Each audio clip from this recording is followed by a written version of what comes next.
Welcome to The Explainer. Today, we are going to cut right through all the hype around Retrieval Augmented Generation, or RAG. Let's just forget the buzzwords for a minute. What we're going to do here is build a real, practical, step-by-step guide for actually making your AI search systems better. And we're basing it on what engineers at places like Google are doing in the real world. Okay, let's kick things off with the single most important idea for our entire journey today. This quote from David Karam at PyLabs, it just nails it. The goal is not to go out and use the fanciest, shiniest new technique you saw on Twitter. Nope. The goal is to apply the right technique, and only when you actually have a problem that needs fixing. So be pragmatic, be targeted, and put your energy where it's actually going to make a difference. So here's our roadmap. We're going to start with the most critical piece, the right mindset. Then we'll build up our technical toolkit, looking at retrieval first and then ranking. And we'll wrap it all up by tackling those really tricky system-level problems that always pop up once you've gotten the basics down. Right, so before we touch a single line of code, before we even talk about a single algorithm, we have to get our process right. We have to adopt a system for improving things. This is what engineers at Google call the quality engineering loop.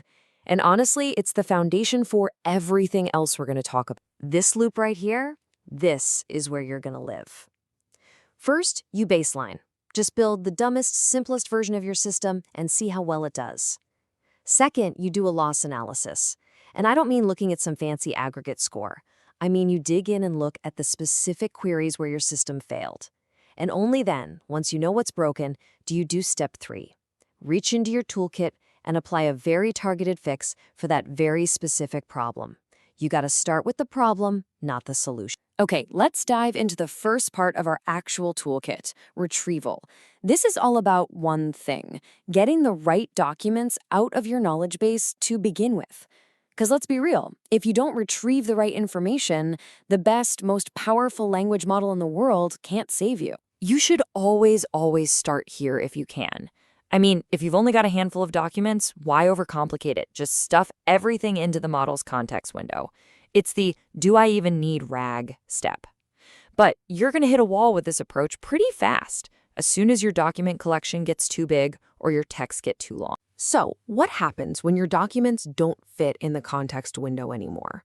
Well, you pull out a classic tool, keyword search. This is the absolute workhorse of search. It's been powering systems for decades with algorithms like BM25. It's super fast, easy to set up, and it's fantastic at matching specific terms. But it has a very, very clear weakness. And this slide just lays it out perfectly. If your user types iPhone battery life, keyword search is your best friend. It finds those exact words. But what if they ask a question like a normal person? How long does an iPhone last before I need to charge it again? Keyword search totally falls apart here. It doesn't know that those two phrases mean the same thing. For that, you need to understand the meaning, the semantics, and that's where vector search comes in. Okay, so your retrieval system did its job. It pulled a whole set of potentially relevant documents. That's only half the battle, though. Now you have to rank them. Which one is actually the best answer? This is where our ranking toolkit comes into play. Now, at the heart of both modern retrieval and that first pass at ranking is vector search. We just saw why you need it, right? And this is basically how it works. It creates a vector, just a list of numbers, that represents the query's meaning. And it compares that to the vector for each document to find the closest matches. But to get even more precise, we can use a much more powerful and much more expensive technique. So while vector search looks at the query and documents separately, a cross-encoder re-ranker looks at them together at the same time. And by doing that, it can generate a way more accurate relevance score. The catch? It's really slow, so you can only use it on your top few candidates. But what happens when even the super powerful sense of relevance just isn't cutting it? Take a look at this query from the legal world. A standard model that was trained on a general internet would be completely lost here. It might see the words, but it would have absolutely no clue what they mean in this very specific legal context. And here's exactly why. To a normal model, regime might just mean a type of government. Material just means, important. But in law, these are terms of art. They have very precise definitions. If your vocabulary is this specific, your off-the-shelf relevance models are going to miss the nuance completely.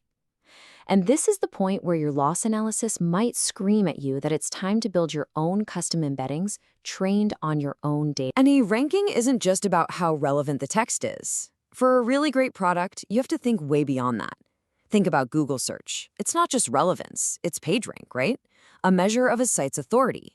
If you're building for an e-commerce site, price is a massive signal. For a video platform, popularity, views, likes, that's what matters. A truly great ranking function is going to combine many of these signals together. All right, you've got a solid retrieval system, you've got a smart ranking function, you've made it to the final level. Now it's time to face let's call them the final bosses, the really complex system-level challenges of orchestration, cost, and product design. Your users, well, they're going to ask for really complicated stuff. They'll throw a multi-part question at you, like this one. They want cheap gifts, but then they go and specify a budget of $50 or more, which kind of contradicts cheap, doesn't it? A language model might just get totally confused trying to pass this whole messy request to a single search tool. So the solution is you have to take control. You use a technique called query fanout. Your system doesn't just pass that messy user query straight to your backend. No. Instead, it acts like a smart dispatcher, breaking it down into multiple, simpler, more targeted queries that your search engine can actually understand and handle well. And don't be afraid to search more. There's this great strategy called supplementary retrieval. Basically, for those really complex or ambiguous questions, sometimes the best thing to do is just call a bunch of different backends. Your text search, your image search, your product database, whatever you've got.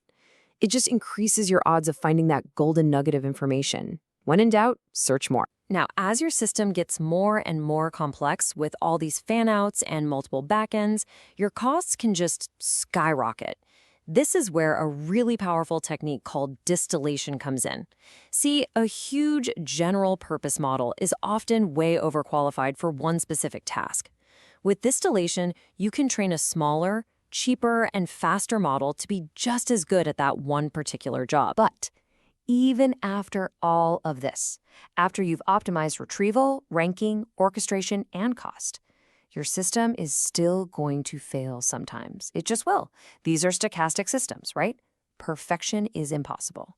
So what's the last trick you have up your sleeve? You punt the problem to the product manager. I'm mostly kidding. But a great product is designed from the ground up to handle uncertainty. When the system is super confident it has the right answer, go ahead, show a rich, detailed, interactive UI.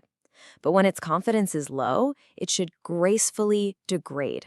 Just back off, show something simple like a list of links, and let the human user make the final call. So, remember to be empirical. The path to quality isn't about finding some single magic bullet algorithm. It's an iterative loop. You baseline your system, you dig into the data to find out where it's failing, and then, and only then, do you apply one of these techniques from your toolkit. So you've got the tools now. The only question left is, what's the very first thing your data is telling you to fix?